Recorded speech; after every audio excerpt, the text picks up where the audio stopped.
Olá! No dia de hoje, iremos trabalhar com plano de aula e pedagogia de projetos. Assim, iremos enfatizar algumas questões extremamente importantes para a construção de uma pedagogia de projetos, projetos de trabalho e plano de aula. Começaremos conceituando plano de aula.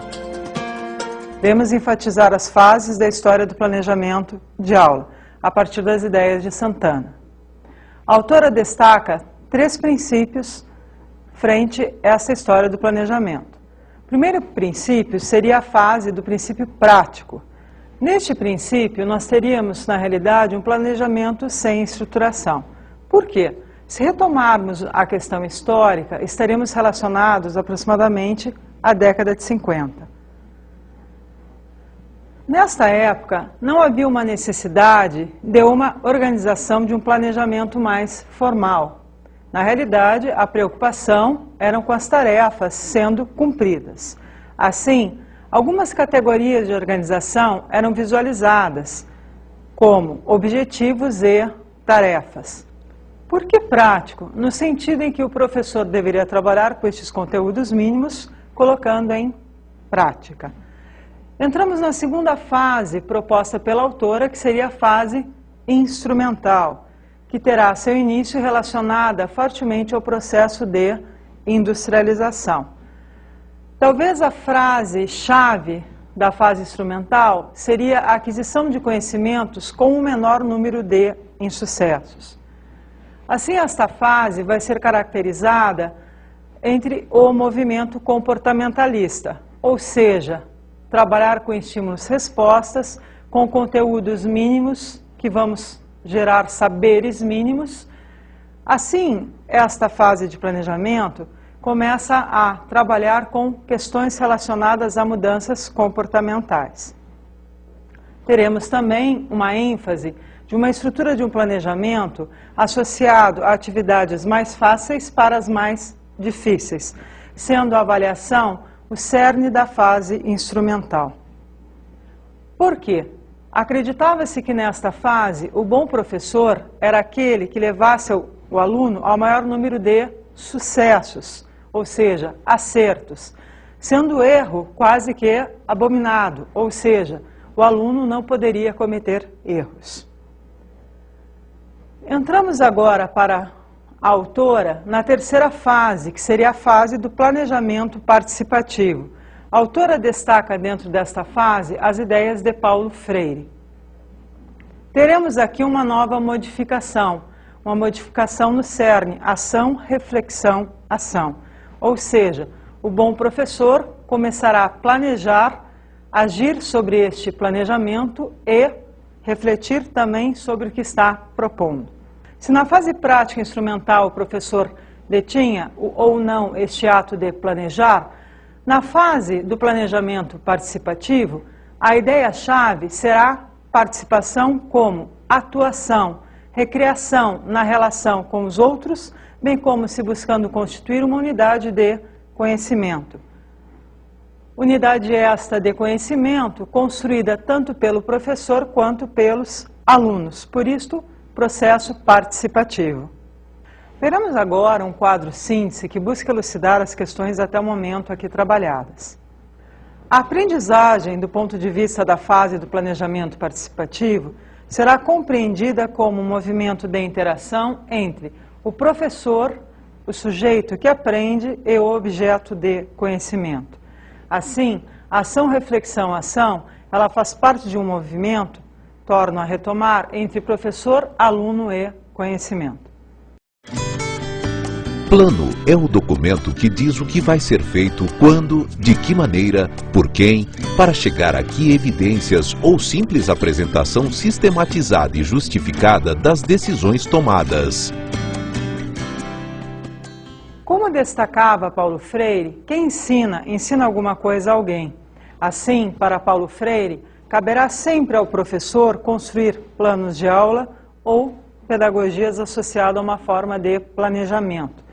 Por quê? É importante salientar que, para Freire, o professor ele deveria trabalhar com alguns conceitos e algumas características em sua prática pedagógica, entre as quais criticidade, coerência e exigência, relacionadas aos exercícios de sua reflexão sobre sua própria prática educativa. Assim, para Paulo Freire, não haveria uma educação sem ensino sistemático, ou não, porém com conteúdos. Assim, o autor ele começa a discutir um dos nossos primeiros conceitos, plano de aula e planejamento de aula. O que seria o plano de aula? E após planejamento de aula. Por plano, Freire enfatiza o que vai ser feito, realizado em sala de aula.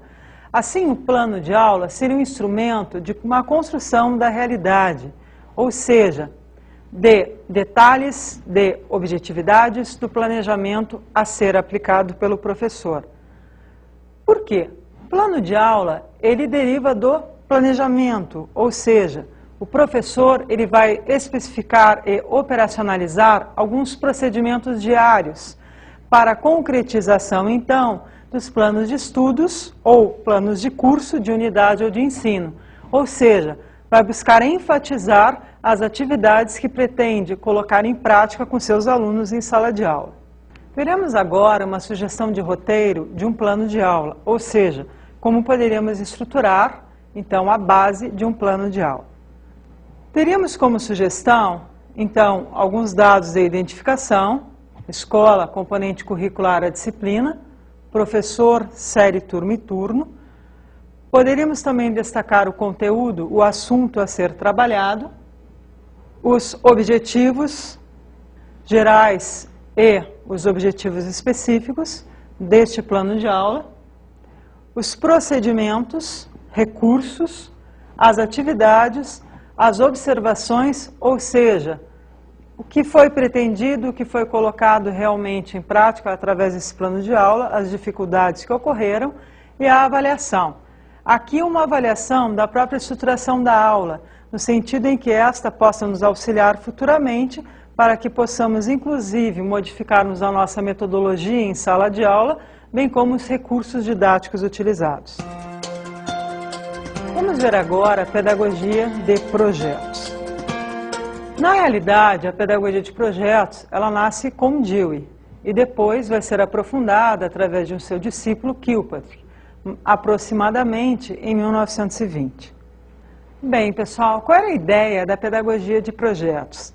Na realidade, se retornarmos um pouco a este contexto, a esta época, como era a escola, como era o planejamento? Na realidade, a escola ela era extremamente tradicional. Os planejamentos eles buscavam também enfatizar algumas questões, principalmente na área da linguagem lógico-matemática. Assim, Dewey e Kilpatrick vão estruturar uma nova forma de planejar e de ver as atividades. Ou seja, começa a se enfatizar questões do cotidiano. Por exemplo, qual a melhor maneira de trabalharmos com botânica ou com o meio ambiente do que no próprio meio ambiente? Assim começam a surgir as pequenas aulas através de horta. Assim, os conceitos eles começam a deixar de serem apenas conceitos abstratos, teóricos, para se constituir de alguma forma em conceitos práticos. Exemplo, iremos fazer um projeto a respeito de animais. Como iremos estudar esses animais? Poderemos fazer pesquisas através de internet, livros, literatura. Porém, na ideia de Dewey e Kilpatrick, levar os alunos ao zoológico seria criar perspectivas de intencionalidade, uma intencionalidade mais prática, inclusive de visibilidade. Quem são estes animais? Quais são suas diferenças? Aqui surge a ideia da pedagogia de projetos. Para os autores ainda, seria importante enfatizar todo projeto associado a uma relação com o cotidiano do sujeito, através de pesquisas de campo, trabalhos de campo, ou seja, ação sobre o meio ambiente no qual o sujeito está inserido. A pedagogia de projetos hoje ela é muito utilizada na educação infantil, por tornar mais visível conceitos às vezes pesados para as crianças, através de uma questão mais prática e de ação, inclusive sobre objeto de conhecimento. Como poderíamos estruturar, então, uma metodologia relacionada à pedagogia de projetos? Na realidade, escolheríamos um tema conjuntamente com os alunos. Exemplo: Dia da Criança está próximo e os professores deverão, então, apresentar alguma atividade para a comunidade escolar.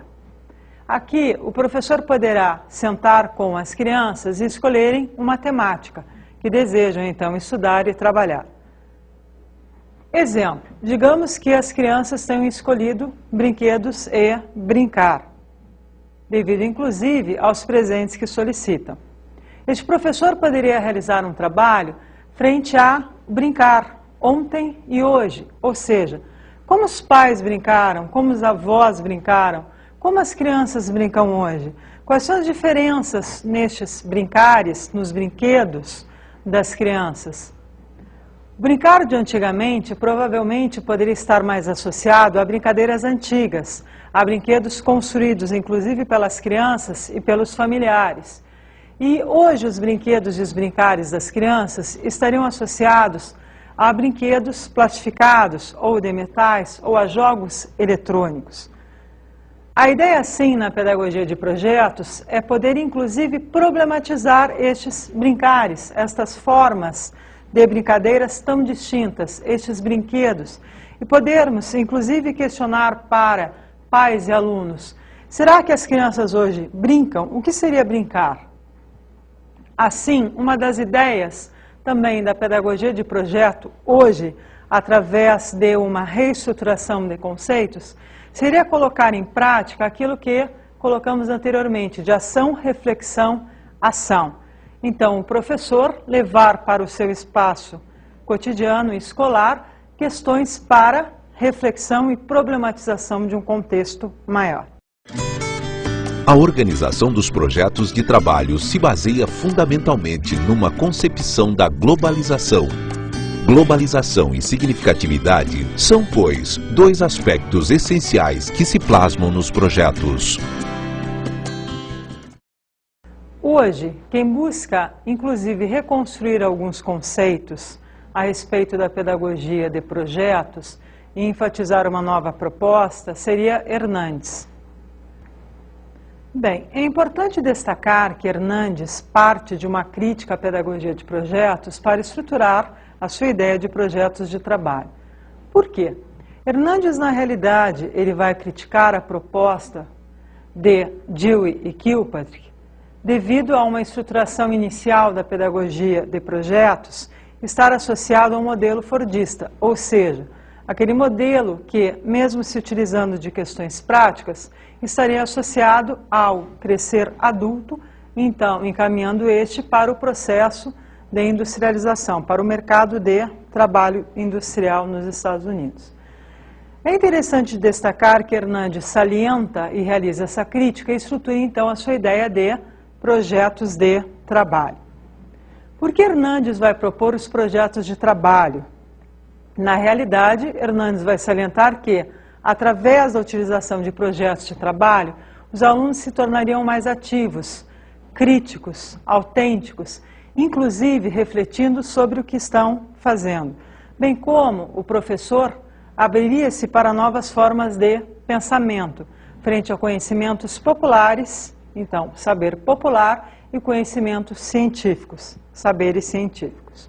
Assim, Hernandes, ele propõe algumas questões relacionadas a uma construção de projetos de trabalho.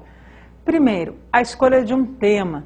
Aqui é importante destacar que devemos escolher um tema que tanto o professor quanto alunos tenham afinidade. Exemplo, se odiamos todos baratas, não iremos pesquisar baratas.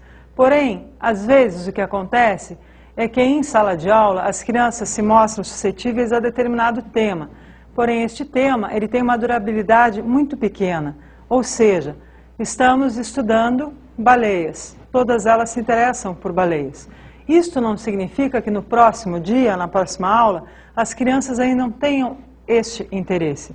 Assim sendo, a escolha de um tema ele é extremamente significativo e fato desencadeante para o sucesso ou insucesso do projeto de trabalho. Hernandes salienta a segunda questão, que seria o planejamento do trabalho. etapas, objetivos, conteúdos. Aqui a clareza deve ser centrada no objetivo geral do projeto. Então, o que o projeto pretende?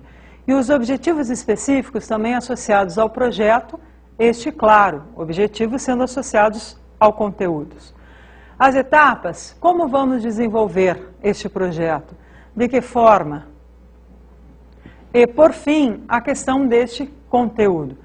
Conteúdos significativos, tanto para alunos quanto para professores. Outra questão associada ao projeto de trabalho seria a questão da problematização.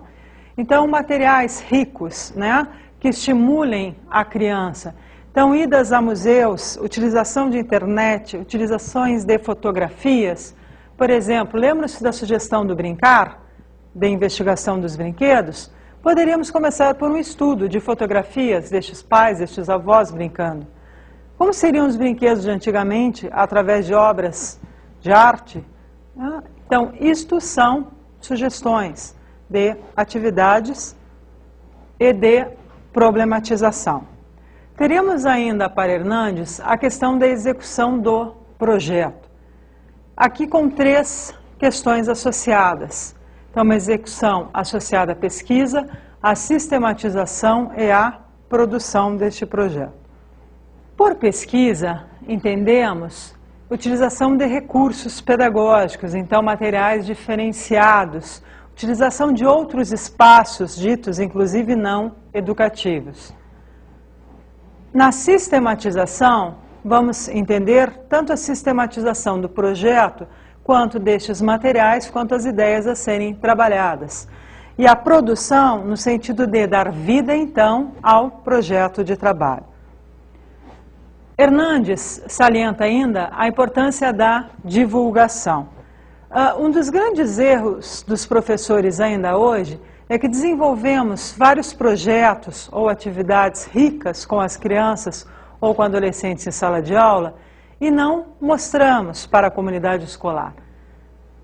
Isto é um aspecto negativo, ou seja, quando pesquisamos escolas, alunos, professores, uma das falas dos sujeitos que estão lá em sala de aula é que muitos trabalhos que, inclusive, eles se esforçaram para colocar em prática, acabam não aparecendo para a comunidade escolar. Hernandes salienta, assim, a divulgação do trabalho como uma ferramenta-chave para um bom desenvolvimento do projeto. Ou seja, se as crianças realizaram um trabalho que, inclusive, foram a campo, pesquisaram, convidaram palestrantes, bateram fotografias com câmeras digitais, utilizaram recursos da internet, fizeram uma boa pesquisa bibliográfica, inclusive, nada mais do que justo que essas vejam seu trabalho na escola. Algumas escolas, inclusive, chamam esta divulgação de mostras de projetos de trabalho.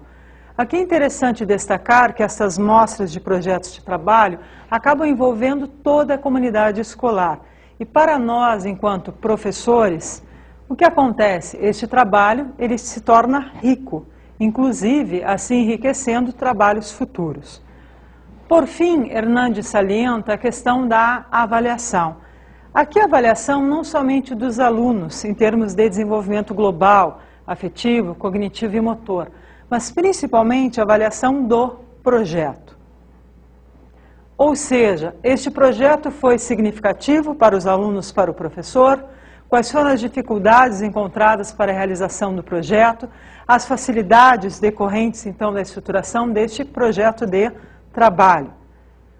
É importante, por fim, salientar que Hernandes coloca que os projetos de trabalho, eles são flexíveis. Assim sendo, eles podem ter uma durabilidade de 2, 3 dias, 7 dias, como 1 mês, 2 meses e até um semestre, dependendo, claro, da articulação dos conteúdos e da temática a ser trabalhada. O quadro síntese que veremos agora, ele busca destacar algumas questões importantes para Hernandes frente à estruturação de projetos de trabalho. Por exemplo, o que sabemos, o que queremos saber. Então, o O que as crianças realmente sabem, o professor, a respeito da temática a ser trabalhada? O que desejamos conhecer? Por quê? Quais são nossas hipóteses? O que descobrimos? Então, a respeito de determinado conteúdo ou conceito, o que pensamos sobre eles? E ao finalizar, então, o projeto, o que descobrimos? Quais foram as mudanças, então, desde o início do projeto, no sentido entre o que sabíamos e o que construímos em termos de conhecimento? O que seria trabalhar com projetos, então, para Hernandes? Ou por que trabalhar com projetos para o autor? Trabalhar com projetos para o autor significa dar ênfase, inclusive de integração, aos conteúdos a serem trabalhados, bem como com a autonomia do professor e do aluno, frente à escolha de temáticas e desenvolvimento deste projeto. Outra ênfase para o autor seria a questão da dinâmica, ou seja, a autenticidade que existe dentro dos projetos, visto que, como cada turma e cada aluno é singular, teremos projetos diferenciados e, assim, riquezas, inclusive conceituais, que irão propiciar o desenvolvimento global de nosso educando. Outra ênfase seria na questão do próprio professor, na mudança de paradigmas, inclusive de ideias, acerca do planejar. Por quê? O projeto de trabalho, ele acaba envolvendo o educador, no sentido de busca de instrumentos pedagógicos e também nesta relação entre saber popular e saber científico, que às vezes para nós é muito difícil de conceituar e distinguir. Continuando, veremos então a questão dos projetos de trabalho e dos centros de interesse. De Crowley sustenta a ideia de 6 eixos de interesse, então, associado sempre à criança. O centro de interesse, hoje, ele é muito utilizado na educação infantil e na questão do processo de alfabetização. Então, primeira e segunda séries do ensino fundamental. Veremos agora a ideia de Crowley a respeito dos centros de interesse. Centros de interesse são ideias-eixo ao redor das quais convergem as necessidades fisiológicas, psicológicas e sociais da criança. A partir das ideias de Crowley, podemos então salientar que o autor vai propor 6 centros de interesse. O primeiro centro seria a criança e a família. Neste centro, trabalharíamos todas as questões relacionadas ao sujeito e a esta instituição dita familiar. Dificuldades, facilidades, como se estruturam hoje e diferenças, inclusive, entre estruturas familiares. No segundo eixo, teríamos criança e escola. Aqui, tudo que diz respeito ao espaço escolar poderia ser trabalhado para de Crowley. Terceiro eixo seria a criança e o mundo. Neste eixo, de Crowley tenta enfatizar questões, então, sociais, bem como naturais. O que é este mundo para a criança? Quais são as diferenças entre os países, entre os estados, entre os municípios? O que significaria a inserção deste sujeito no mundo hoje? Mundo dito globalizado, mundo dito virtual. Inclusive questões a serem problematizadas no planejamento para de Crowley. No próximo eixo, de Crowley enfatiza que este deveria estar centrado na criança e o mundo vegetal. Aqui entraríamos na questão do meio ambiente, flora, fauna, hoje a questão da educação ambiental. Próximo eixo para o autor seria a criança e o mundo geográfico. Na questão do mundo geográfico, questões naturais e sociais também poderiam ser enfatizadas, inclusive conceituais. Por fim, de Crowley propõe seu 6º centro de interesse, a criança e o universo. Neste, o professor poderia problematizar questões relacionadas, inclusive, à origem da vida, e questões hoje presentes, como viagens para o espaço, o que é geralmente de grande interesse do aluno, que está na educação infantil e nas séries iniciais do ensino fundamental. Assim como podemos perceber, De Crowley ele enfatiza duas grandes áreas das ciências, as áreas naturais e as áreas sociais, dentro das suas propostas dos centros de interesse. O autor destaca ainda 3 etapas de aprendizagem que deveriam se fazer presentes nos centros de interesse. Primeira, a observação pessoal e direta das coisas através da ciência. De Crowley salienta que um bom trabalho pedagógico associado aos seus centros de interesse estaria relacionado aos instrumentos pedagógicos e recursos para as aulas, então, associadas a estes 6 centros, 6 eixos de conhecimento. O que nos faz colocar uma segunda questão associada à aprendizagem para De Crowley, que seria a associação das coisas observadas ao tempo e espaço. Tempo no sentido cronológico e espaço no sentido de, inclusive, utilização matemática, medição. Este espaço também poderíamos pensar para De Crowley com outro significado, então dentro da corporeidade, lateralidade, então movimento. É importante destacar que a terceira etapa de aprendizagem para De Crowley estaria associada a uma expressão de pensamento através de distintas linguagens. Que linguagens seriam essas para o autor?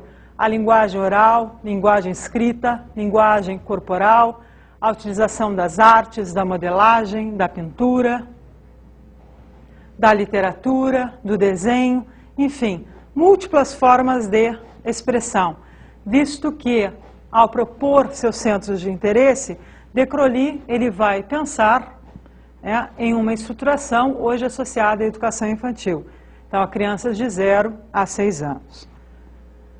Por que trabalharmos talvez com centros de interesse? Para De Crowley, porque as necessidades fisiológicas, psicológicas e sociais das crianças estariam sendo enfatizadas através destes centros.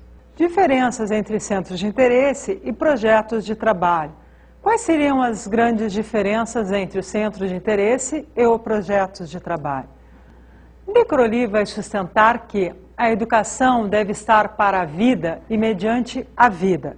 Ou seja, De Crowley acreditava que sua proposta relacionada aos centros de interesse partiriam das necessidades da criança, bem como a criança seria o ponto de partida de sua metodologia. Talvez as críticas que se façam aos centros de interesse sejam que, sustentando apenas 6 eixos, deixemos outras necessidades fora deste trabalho educativo. Já para Hernandes e pesquisadores que trabalham partindo das ideias de Hernandes, os projetos de trabalho, eles dariam uma maior autonomia tanto ao professor quanto ao aluno, de escolhas temáticas e de projetos a serem desenvolvidos. Cabe aqui salientar que se você escolher ou os centros de interesse ou a pedagogia de projetos, você deverá ter em mente que ambas as estruturas deverão ser realizadas em sala de aula de uma forma flexível, ou seja, não dando certo o planejamento ou as aulas, há necessidade de modificação constante, assim avaliando inclusive nossas propostas e utilização de instrumentos pedagógicos.